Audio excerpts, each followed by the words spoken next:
With the trade deadline just around the corner, we've seen trade talks actually slow down for the Chicago Bulls, although there is a lot of hope that they will still make some major moves come the February 8th trade deadline. We haven't seen a whole lot of news develop over the past couple of days, but now we've seen them come out saying that there are a couple players the Bulls should stay away from at all costs. We're going to break down all of those players, and then tomorrow we're going to break down some players the Bulls should definitely be targeting. So without further ado, let's get into that topic. But before we do, let's just say that about 85% of you that watch these videos are not subscribed. So if you aren't already subscribed to the channel, make sure to go down below, hit that subscribe button, turn on the bell for notifications, and every single time we upload, you will be notified so we can keep you up to date with our takes on the Chicago Bulls.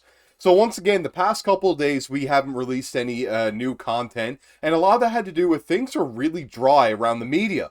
But it wasn't to say that there weren't things still developing. It just hasn't been much released. They were talking about the old days with Jordan, Phil Jackson, Pippen, Dennis Rodman. We heard a lot of things about that, but there were some things happening behind the scenes that haven't been fully released to the public yet that we're waiting on developing here at Bulls Digest, which I'm hoping to bring to you guys there tomorrow. But there was an article released today by Sports Illustrated, which really piqued my interest on some people that the Bulls should stay away from, and we're going to break all that down now in just a minute, which leads us into the topic of today, which is why should the Bulls avoid them? So these two players that we're actually going to go over have been talked about being linked to the Bulls before. One of them has been heavily linked to the Chicago Bulls in trade talks, but has performed really well as of late. But we're going to talk about why these players really shouldn't be traded to the Chicago Bulls, and it's kind of opened my eyes at a new look of the reason why this shouldn't happen, as one player has really broke on the scene in Kobe White.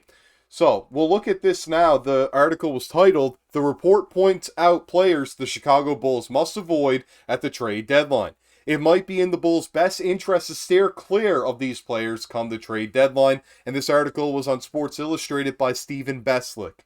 So, the first thing that we'll see in this one was, the Chicago Bulls need to make roster changes in the worst way or risk continuing to get stuck in the NBA's purgatory. The worst place a franchise can be in. As the trade deadline approaches, there are certain players that the Bulls must avoid at all costs if they want to improve their chances of becoming a relevant team. And I have to agree, you don't want to stay in this like one spot kind of floating in space, so to speak, of just outside the playoffs or just making the playoffs and not really improving or getting worse so that you can improve in the future each and every single year. So it is time for them to make some big moves, which is what leads me to believe that there are some major targets that we can discuss tomorrow that are very realistic for the Bulls to acquire at the February 8th trade deadline. But first, let's talk about these two players, of course. This one first is DeJounte Murray, which may be a surprise because a lot of teams are after him.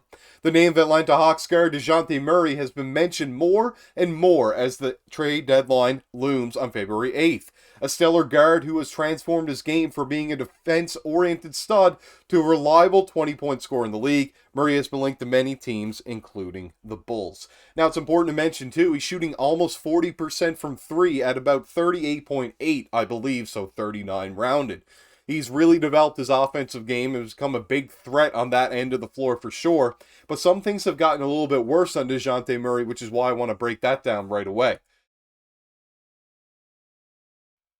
That if you've seen us in the last video, we did a huge breakdown on Crafted NBA of some of the Detroit Pistons players that could be targeted by the Bulls. And now we can actually look at DeJounte Murray here. So he is listed at point guard, even though he plays shooting guard out of position in Atlanta, of course, next to Trae Young, and has to do so because they have Trae and they went to acquire DeJounte. A very big wingspan at 6'10", at the height of 6'4", which gives him a positional size of about a B plus teammate grade, or grade, sorry, not teammate grade, because of a great size.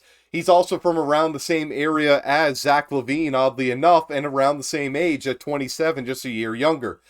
We can see the two badges that he has are really strange. He has Disruptor because he's really good at getting some steals in the passing lanes, getting around things there, really good at deflections. But then we also see the Colander or Steve next to it, meaning he's one of the worst defensive players in the league, which just means he's in the bottom 30%. which is really strange to see. When you think of DeJounte Murray, a lot of people think of how he made an all-defensive team with the Spurs, how he was a two-way player there, and now since he's been in Atlanta, it might be a lot of the team system, but his defense just really hasn't looked that great, and the numbers definitely back that up. You can see here that his true shooting isn't that good this season either, at 38th percentile. His shot quality is solid at the 58th. He doesn't get to the line too often, and he doesn't shoot near as many threes, which is what lowers that shot quality because he's shooting pretty solid from there. When he tries to create, it's above league average, which is good, at a 66th percentile. He carries a big load and a lot of creation, which has taken some pressure off Trey, which I don't think Trey is exactly happy about, which is why the Hawks have seemed to really want to move DeJounte. I think they're kind of clashing a bit. The portability is lower because it's harder to fit him on teams the way that he plays, for sure. And we can see the passer rating being very solid still, the 72nd percentile. He isn't elite, but he's very good at that aspect, which leads you to believe he could definitely still run the point guard position. He's one of the top players in the league at the same OPM crafted as Zach Lavine in the 87th percentile. When we look at his defense, what really stands out is he doesn't foul often, and his deflections are some of the top in the league at the 92nd percentile. He causes a few defensive turnovers at the 78th percentile, which is very good. He rebounds a little bit on the defensive end, and his rim frequency is very solid. But when we look at his block percentage for his position at point guard, is what they have him listed at, it isn't so great. So although he is at the rim trying to protect shots, he's not going to get many blocks. When you look at all those things, they do look very solid, but when they break down the crafted DPM, like I said, please go over there and look at their plus-minus metrics. They really involve everything that's been included in advanced metrics for defense and offense over the past several years. It's a really good breakdown. Those numbers they show you above are just included with the DPPM. It isn't just DPM added because of all those stats averaged out. It's a completely different category. It's only highlighted in red because it's their own, and the other ones are not their own ratings, of course. Now, when we look at it, he's in the 27th percentile, which means he isn't that great of a defender. He's getting in the passing lanes and he's causing some turnovers, which is great. But his on-ball defense is taking a massive dip, and he is one of the worst at that in the league right now, in the bottom 30%. It's not what you think of DeJounte Murray, but those stats definitely back it up. And if you don't believe me, I really, once again, strongly suggest you go check it out, because those stats are definitely there for us to see, and it's hard to argue with the fact that he hasn't been as good as he could be on defense, and he's really taken a massive dip and become one of the worst defenders in the league when he used to be one of the best at the guard positions. We can see next in the article, it says, however, pursuing this path is foolish for the Bulls, wrote Bleacher Report's Zach Buckley, as it would deplete the team's war chest and even hinder the development of their rising star Kobe White. What would that accomplish beyond depleting Chicago's trade tools? Murray is a good player, but he's the kind of needle mover the Bulls would need to elevate anywhere near championship contention, Buckley wrote. Now, that's a really odd take that they have there for sure, and we can see that DeJounte Murray was actually a solid passer. I mean, I don't see anything wrong with that aspect of his game. It's just the defense has taken such a dip that it's quite the small difference between him and Zach Lavine if you were to make that move, and he isn't as good of a shot creator or shooter overall. I mean, it's on much lower attempts from three, so even though the percentage might be a little bit better, I don't think that it's going to be that much of a difference when you look at DeJounte Murray and Zach Lavine. Lavine might still be a better fit for the Bulls in that scenario. When we go and we look at the next part of this article, it says Chicago should be searching for ways to get White even more involved and ideally foster further development. Subtracting Lavine only to add another ball-dominant player like Murray wouldn't accomplish that. If anything, the Bulls might wind up giving even more touches to Murray or spending resources that would otherwise be better invested in White's ongoing ascension. And I have to agree. I mean, once again, it makes sense. You replace Zach Lavine to get rid of an issue because you want Kobe White's progression to keep going up and up. He's almost up 10 points per game more than last season, and getting a guy like Zach Lavine who might become a little bit of an issue for hindering that progression, then you bring in DeJounte Murray who's a year younger, and you're just back to square one. You don't want to deplete what Kobe White is doing right now. You definitely want to send him to the highest of highs, and I don't think DeJounte Murray is the player to do that. I'd have to agree on that front. The next thing that we saw in this was D'Angelo Russell. You can see here, it says, Like Murray, Russell is a player often mentioned in trade discussions, and on paper might be a good addition to the Bulls. Emphasize on might. The left-handed guard has been rolling lately, averaging 25, 6, and 2 over his last 10 games. However, Buckley cautions the Bulls against making this transaction.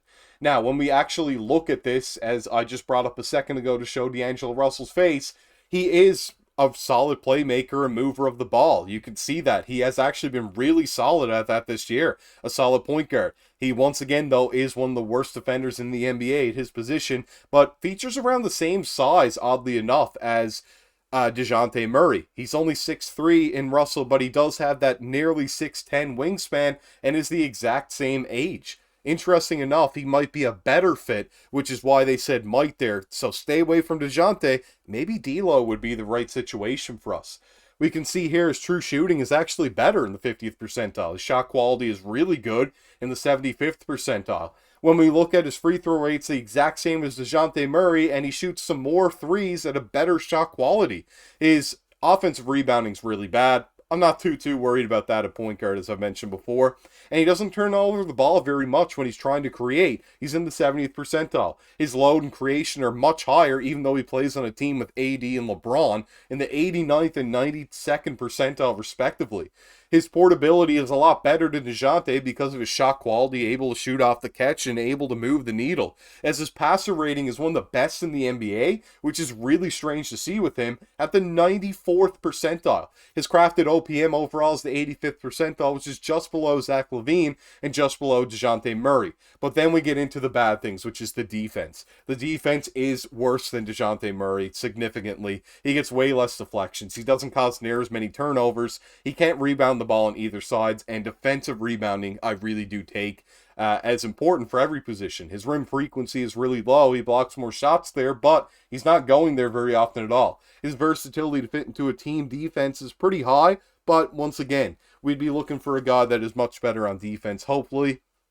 And then he doesn't foul too much, but it's not as good as the DeJounte Murray metrics for sure. Murray, obviously a much better defender, but still not a very good defender. Both of them are actually pretty bad on that end this season. If you're looking for a guy to move the needle, though, I really do think that D'Lo is the guy, and has been underappreciated in that aspect so far this year. And he's taken some good shots, even though you have seen some low lights of him airballing or whatever. You can see the majority have been really good shots. He's hitting a good percentage, and then we can see that he's moving the needle really well, and that's great to see. That's exactly what you want to have a point guard in your team. You just like him to be more engaged and better on defense for sure. The next thing we saw in this is the Bulls should absolutely avoid this swap. Russell is essentially a cheaper version of Lavine, an offense-only contributor who isn't always efficient and hasn't enjoyed much playoff success. Again, Chicago's primary focus this trade season should be on best positioning White for more success, and a deal for Russell wouldn't accomplish that one bit. Now, I don't know about that too much. I think D'Lo could really help Kobe White's development, and that's where I'll disagree on that there. But let me know what you guys think below for sure, because you can really see that D'Lo is a much better passer in the 94th percentile, but you can see that DeJounte Murray is okay in the 72nd percentile, but I could see D'Lo being a guy that would definitely be willing to take less shots to help Kobe White develop. If we were to make a trade, I still think the Lakers would be better than the Hawks, as we would get much more value to help the players that we already have that are developing, and I think we would have to give up maybe less to the Lakers because they would be willing to take on a little bit more. But once again, it's really hard to say. The Lakers don't have really any cap space, and the Hawks do have a little bit more flexibility there. But I don't know if either of these trades would go down, but I would lean more towards the Lakers one happening, as I think both sides would benefit more. I'm not really sure why the Hawks would want to have pretty well the worst defensive backcourt in all of basketball right now, and not really improve much on that end, which they do need a lot of help with. This has been your host, Joey Mercer. I hope you enjoyed the episode there today. If you did, make sure to go down below, like and comment on the video, and as always, I'll see you all in the next one.